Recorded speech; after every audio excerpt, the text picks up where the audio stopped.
Melanin family. Melanin family. Melanin family.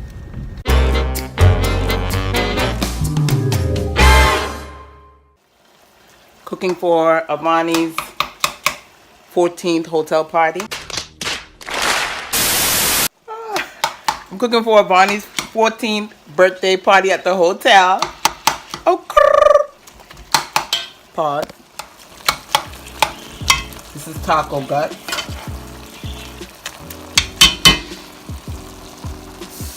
Then over here, rice and peas, coconut milk, scotch bonnet, black pepper, scallions, onions. And here I'm making some barbecue chicken. Little tangy and spicy. Seasoned onion powder, garlic powder, seasoned salt, allspice, black pepper, and a little bit of thyme. So I'm cooking all this food for only 3 people.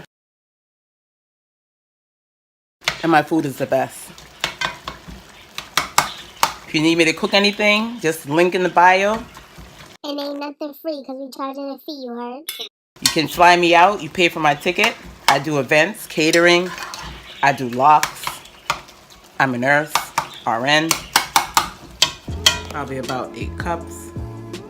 I've been cooking for a long time, so I don't have to measure.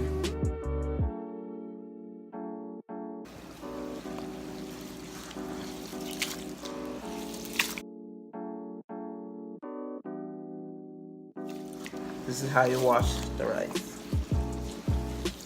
All that cloudy water is starch, which you will do this 2 to 3 times until it's more clear before adding it to the beans. We'll be back. I added the rice to the pot. I'm using black beans instead of red, usually red. Got scallions, scotch bonnet, pimento, but I use the powder instead because people don't like to chew on the seeds and thyme.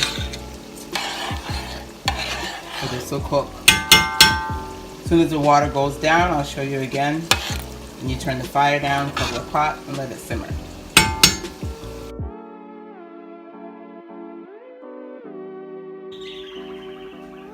That's the cilantro cut up, tomatoes diced up, and purple onion. I didn't cut up the lime yet because I just cut it in half and squeezed it in there. But when you see the blue bowl, that's for vegetables and fruit. The red bowl is for meat. I put everything in a bowl. Mix it with a knife.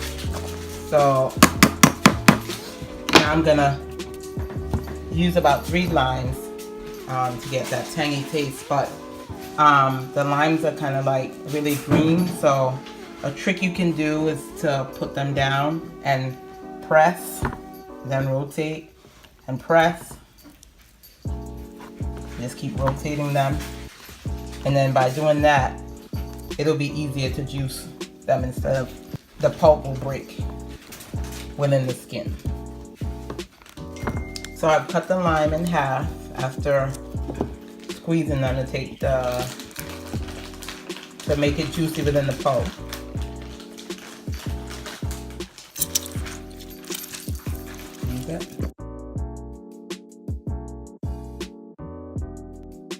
I'm old school, so you can squeeze, you can get a juicer to like squeeze it out, but see? Now I'm gonna layer the lasagna.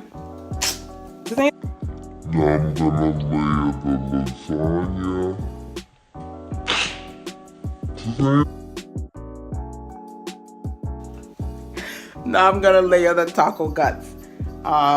So let me show you what I'm gonna do before I put it in the oven. And make sure you wash it out when you get it from the store. The meat, the ground beef, it's already seasoned. The cheese, sour cream, and homemade salsa. First, I'm gonna layer the sour cream at the bottom. Here's the sour cream all layered out. Now I'm gonna sprinkle the cheese.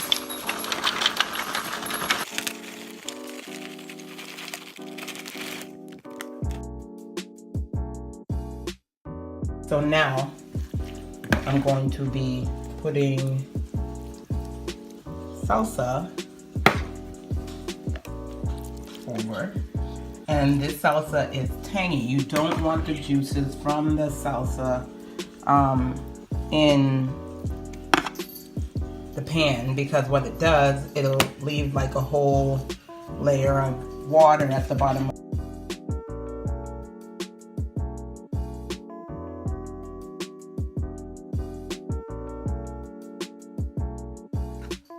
I'm going to layer it with meat. Now this meat, I cooked it and seasoned it, and I drained the oil. And even if you don't drain the oil, because you leave it in the pot and you scrape off the meat towards the top, that will, it'll be more dry. It won't have the oil at the bottom.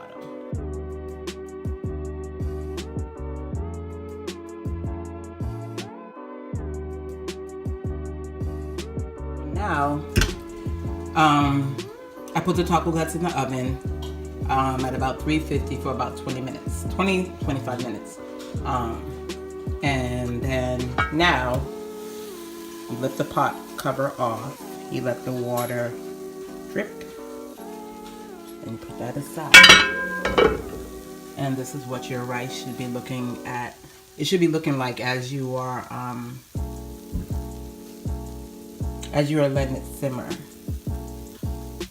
Can't get the words good today, but anyway. So this, I'm going to have to mix the whole thing up. So you don't mix rice with a spoon, because you will make it mushy, and you want your grains to be like this. And this is well, we call it Scotch bonnet pepper. I think you call it habanero peppers or something like that. But this pepper here, if you notice, is still whole. It didn't burst. If this bursts, you want it for flavor, but if it bursts, unless you eat extremely spicy food, this rice will go to waste. So I'm gonna mix it and then show you what it looks like. So I've now mixed up my rice and peas. Has coconut milk in there. These green things, those are scallions. Adds flavor to the rice. The habaneros, and I use the allspice, ground allspice, even though the seeds are better, but my kids don't like chewing on the seeds, and I am not gonna definitely pick them out.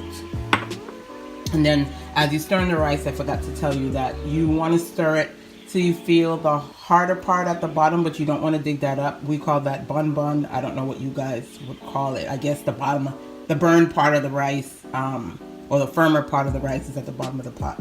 We call it bun. So you wouldn't want to mix that up in the rice up here, because that rice is more firmer. It's hard.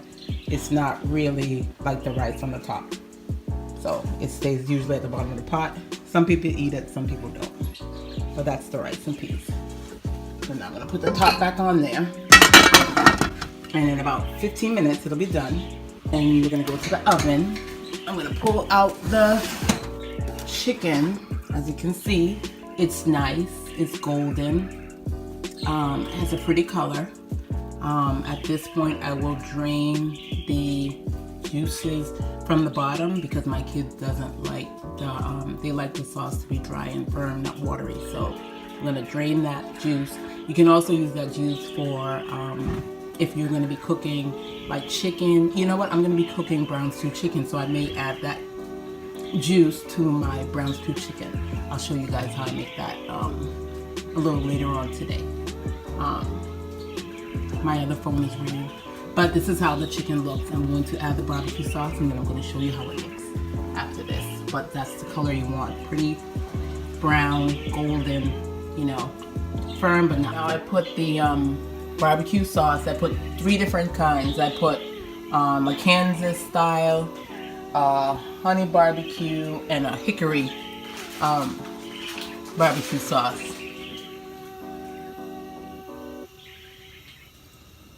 Lay it on thick so it can be, you know, dry. And as it goes back in the oven, I'll just take a spoon and scoop it up and we pour it over. And this is what the stock looked like from the chicken, the chicken that was baking before the barbecue sauce was on it. So you can use that to make rice and peas. You can use it for soup. You can freeze it. You can do whatever you want for about 3 days. The season on the chicken, I don't know if I said it before, it was just like onion powder, garlic powder, black pepper, a little seasoned salt, and little West Indian season. I don't measure seasoning. I've been cooking since 8, so I don't measure anything. I just put it on there. But if you need me to give you precise directions, you can just directions or ingredients, Jamaica. Ingredients. just put it in the comments below. As you can see, the taco guts is ready. And barbecue chicken. It's not really dried on yet, but they like it dry and a little bit darker. So I'll go back in there. But I will take the taco guts out. See the pepper? It's still intact, it didn't pop. So the rice and peas will be flavorful, but it won't be fiery hot. Yep. So this is how the barbecue chicken looks with the 3 different sauces. They like it to have a tad bit charred and dried. So when I do take it out the oven, the chicken is very moist, but when I take it out the oven, the sauce will further dry on the chicken. So this is how they like it to look. So that is